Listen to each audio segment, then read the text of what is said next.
इधर देखिए, अम्ल का धातु से क्रिया। अम्ल, अभी हम अम्लों के गुण के बारे में पढ़े कि अम्ल स्वाद में खट्टे होते हैं, अम्ल नीले लिटमस को लाल कर देते हैं। और क्या पढ़े अम्ल के बारे में? अम्ल का जलीय विलयन हाइड्रोजन आयन प्रदान करते हैं। अम्ल क्षार को उदासीन कर देते हैं। अम्ल का पीएच मान 7 से कम होता है, और जैसे ही 7 पहुंचा, ना तो अम्लीयता और ना ही क्षारीयता, इसका मतलब उदासीन हो जाता है। उदासीन।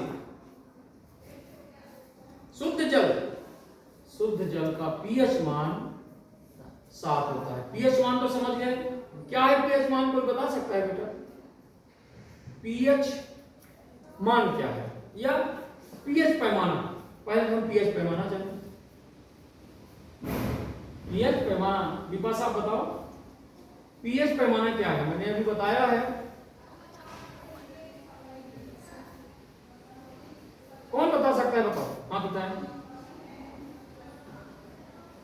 कोई बता सकता है? अरे ठीक, चलो फिर। किसी भी विलयन में अम्लीयता या क्षारीयता की जांच के लिए एक पैमाना बनाया गया। इसके द्वारा सोरेनसन नामक वैज्ञानिक ने अम्लीयता और क्षारीयता या हाइड्रोजन आयन की सांद्रता ज्ञात करने के लिए एक पैमाना बनाया, जो मैं आपको यहां बताया था। एक पैमाना है जिसमें 1 से लेकर के 14 पॉइंट होते हैं, 14 अंक होते हैं। 1 से लेकर के 7, ये जो 7 बिंदु है आपका, ये उदासीन बिंदु कहलाता है। यहां पर ना अम्लीयता होती है ना क्षारीयता। हमारा जो शुद्ध जल, जिसमें बिल्कुल शुद्ध है, उसका पीएच वैल्यू, पीएच मान 7। तो किसी भी विलयन में अम्ल और क्षार को नापने के लिए एक पैमाना बनाया गया है, जिसको 1 से लेकर के 14 अंक दिया गया है। 1 से 7 तक का मान अम्लीय होता है, ठीक है। और जैसे ही 7 से अधिक होगा, क्षारीयता आ जाएगी, क्षारीयता। तो पीएच वैल्यू या पीएच मान क्या है? हाइड्रोजन आयन की सांद्रता किसी भी विलयन में कितनी है, इसको कहते हैं पीएच वैल्यू। चलो, अब अम्ल का धातु के साथ क्रिया, अम्ल की धातु के साथ क्रिया कराएंगे हम। चलिए ऑपरेटर्स लेते हैं। एक स्टैंड में एक टेस्ट ट्यूब कसे, परख नली, और परख नली में एक रॉड लगाते हैं और इसमें एक नली, समकोण पर मुड़ी हुई कांच की नली लगाते हैं, जिसका दूसरा सिरा एक साबुन की विलयन में डूबा रहता है। अब हम पहले इस परख नली में जिंक के कुछ दाने डालते हैं, कुछ टुकड़े डालते हैं, और तनु सल्फ्यूरिक अम्ल, हाइड्रोजन सल्फेट या H2SO4 या तनु सल्फ्यूरिक अम्ल धीरे धीरे मिलाते हैं। जिंक और तनु सल्फ्यूरिक अम्ल के बीच रासायनिक क्रिया होती है, जिसके फलस्वरूप गैस बनता है। वो गैस इस नली के द्वारा दूसरे सिरे में डूबे हुए साबुन की विलयन में जाएगी, और यहां पर बुलबुले बनाता है, वो ऊपर होता है। इसकी जांच करने के लिए हम माचिस की तीली जलाते हैं, तो आवाज तो जलेगा, गैस जलेगा, वहां पर फट फट फट की आवाज आती है।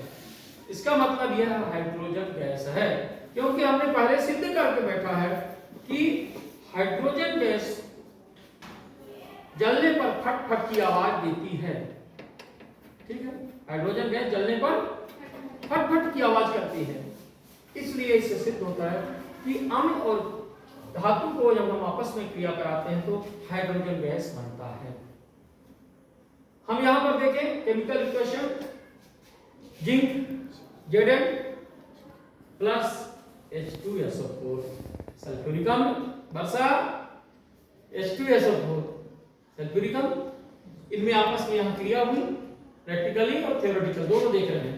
आपस में क्रिया हुई, ये तीर का निशान है कि किधर से क्रिया हो रही है। इन दोनों के बीच रासायनिक क्रिया हुई, ये अभिकारक कहलाते हैं।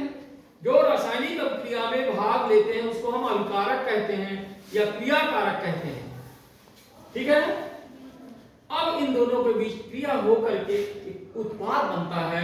इसमें दो उत्पाद बन रहे हैं, एक जिंक सल्फेट बन रहा है Zn2 प्लस H2 गैस। ये उत्पाद है, प्रोडक्ट है, क्रिया के फलस्वरूप बनने वाले पदार्थ को उत्पाद कहते हैं। तो यहां पर जिंक सल्फेट बना और हाइड्रोजन गैस बना।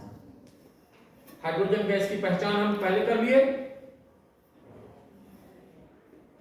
ठीक है।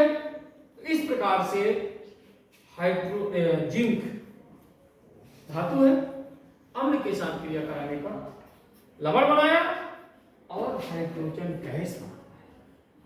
तो आपको एक प्रश्न बनता है कि अम्लों की धातु के साथ क्रिया कराने पर कौन सी गैस बनती है। यह प्रश्न बनेगा। अम्लों की धातु के साथ क्रिया कराने के पश्चात कौन सी गैस बनती है? Hydrogen gas. अम्लों की धातु के साथ क्रिया कराने पर हाइड्रोजन गैस बनती है। ये विशेष ध्यान रखना बेटा। ठीक है। तो इस प्रकार से हम इस प्रयोग को प्रयोगशाला में हाइड्रोजन गैस बनाने की विधि भी है।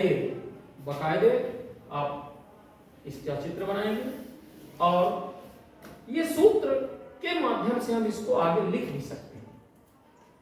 सूत्र Zn plus H2SO4 equal to Zn2 plus H2। समीकरण संतुलित है, सबको पता है। पहले पाठ में चले गए हम, रासायनिक अभिक्रिया में समीकरण संतुलित करने की सीख चुके हैं। तो ये समीकरण संतुलित है अभिकारकों में और उत्पाद में।